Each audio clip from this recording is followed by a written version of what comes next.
নমস্কার, সম্পার কিচেনে আপনাদের স্বাগত। আমি আজকে বাঁধাকপি রান্না করব। আজকে নিরামিষভাবেই বাঁধাকপিটা করব, আলু দিয়ে করব। আর একটু বাদাম ভেজে সেটাকে একটু গুঁড়ো করে তার সাথে দিয়েছি। আপনারা তো বাঁধাকপি করেই থাকেন, আজকে আমি এইভাবে করলাম, দেখুন কেমন লাগে। শুরু করা যাক। আমি বাঁধাকপি করব আজকে, নিরামিষ বাঁধাকপি। সেই জন্য বাঁধাকপিগুলো আমি এই যে গ্রেটার দিয়ে আমি এরকম করে গ্রেট করে নেব। তবে কীভাবে দেখুন, একটু সরু সরু হচ্ছে, বটির থেকেও ভালো হবে। আমি সরু সরু করে এরকমভাবে গ্রেট করে নিচ্ছি। দেখুন বাঁধাকপি গ্রেট করা হয়ে গেছে। এবার আমি একটু ভালো করে ধুয়ে এরকম করে রাখবো, জলগুলো ঝরে যাক। দেখুন এই যে বাঁধাকপিগুলো আমি ধুয়ে জল ঝরিয়ে রেখেছি। এবার এটা ভাজবো। আর এই যে বাঁধাকপি করার জন্য এই যে নিয়েছি, দেখুন আলু, ডুমো ডুমো করে আলু কেটে নিয়েছি, টমেটো কেটে নিয়েছি, সম্বারের জন্য জিরে, তেজপাতা, শুকনো লঙ্কা নিয়েছি। আর এই যে বাদাম আছে, নিরামিষ তো তাই একটু বাদাম ভেজে সেটাকে গুঁড়ো করে দেব আদা ভাঙা করে। আর এই যে মশলা, এর মধ্যে গ্রেভির মশলা আপনারা ঘরে যা ব্যবহার করেন সব কিছুতে সেই একই জিনিস, জিরের গুঁড়ো, ধনের গুঁড়ো, হলুদের গুঁড়ো, লঙ্কার গুঁড়ো, সামান্য লবণ আর চিনি নিয়েছি, আদা লঙ্কা বাটা। আর এই সম্বাদ দেবো, দেখালাম এইটা জিরে, তেজপাতা, শুকনো লঙ্কা।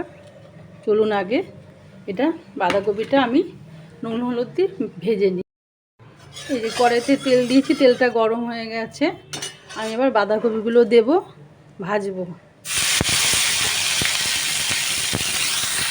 বাঁধাকপিটা দিয়েছি, এবার একটু সামান্য পরিমাণে লবণ দিলাম আর হলুদ দিয়ে এটা অনেকটাই ভাজা ভাজা করব। আমি এটা সেদ্ধ করব না, ভালো করে ভাজি এটা। দেখুন বেশ ভালো করে ভাজা হয়ে গেছে। সেদ্ধ করলে যতটা সেদ্ধ করা যায় সেটাই আমি অল্প তেল দিয়ে এটা ভালো করে ভেজে নিলাম। এবার এটা নামিয়ে রাখবো। দেখুন এবার সামান্য একটু তেল দিয়ে বাদামগুলো আধা আধা ভাঙা করে নিয়ে একটু ভেজে নিচ্ছি। আপনারা ভাজার পরও ভাঙতে পারবেন, আমি আগে ভেঙে নিলাম, ভেঙে এটা একটু ভেজে উঠিয়ে রাখছি অল্প করে। বাদামগুলো ভাজা হয়ে গেছে, আমি বাদামগুলো উঠিয়ে রাখলাম এর মধ্যে। এবার অল্প পরিমাণে তেল দেব, তেল দিয়ে আমি আলুটা ভেজে অর্ধেক সময় ওটা দেওয়া যায়, বা এখনই আমি আগেও জিরে, তেজপাতা, সম্বার দিয়ে আলুটা ভেজে তারপর দিতে পারি, সে দিচ্ছি। জিরে, তেজপাতা, শুকনো লঙ্কাটা দিয়ে দিলাম।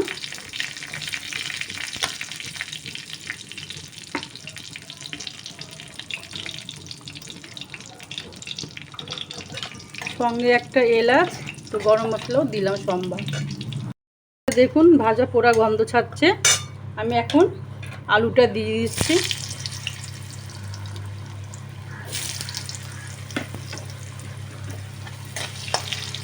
আলুর সাথে সামান্য পরিমাণে হলুদ আর লবণ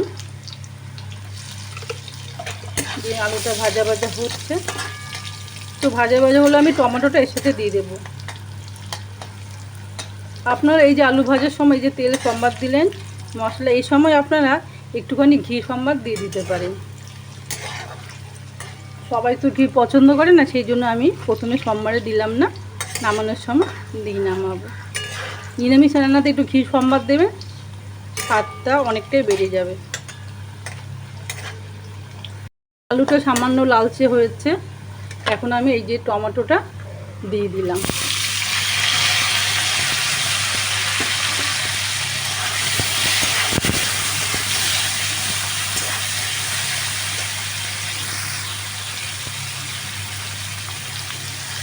পরিমাণ একটু হলুদ দিলাম, লবণটা দেওয়া আছে, লবণ আপনারা রান্না করার শেষে বুঝে দেবেন।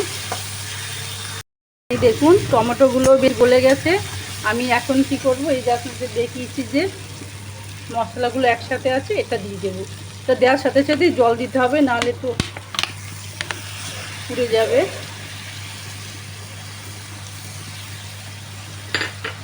আর আঁচটা কমিয়ে নেবেন, কমিয়ে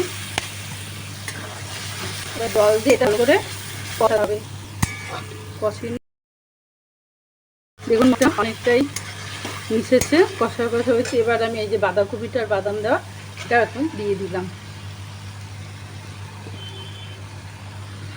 এটা দিয়ে এবার আঁচটা কমিয়ে নেবেন, নিয়ে এটার সাথে পুরো ভালো করে মাখিয়ে নিতে হবে।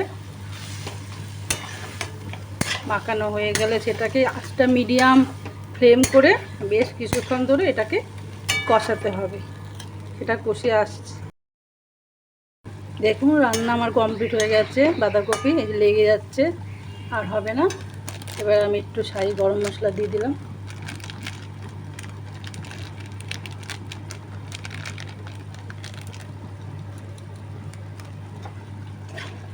শাহি গরম মশলা দিয়ে আমি একটু ঘি দিয়ে দেব, একটুখানি উঠিয়ে রাখলাম।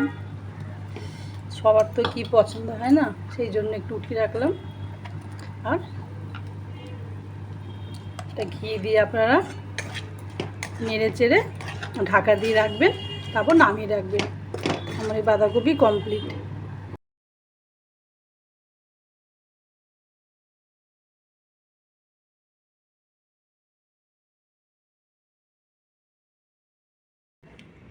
এই যে বাঁধাকপি রান্না কমপ্লিট হয়ে গেল। দেখুন খুব সুন্দর হয়েছে দেখতে, খেতেও খুব দারুণ হয়েছে।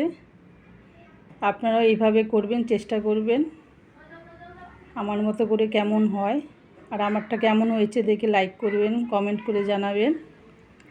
আর আমার চ্যানেলের যদি এখনও বন্ধু না হয়ে থাকেন তবে সাবস্ক্রাইব করবেন, বেল আইকনে ক্লিক করে যাবেন। তবে যাই ঘরেও আমি সবার ঘরে যেরকম হয় সেইভাবেই আমি রান্না করি, সে সহজে আপনাদের কাছে চলে যাবে। নমস্কার, ভালো থাকবেন।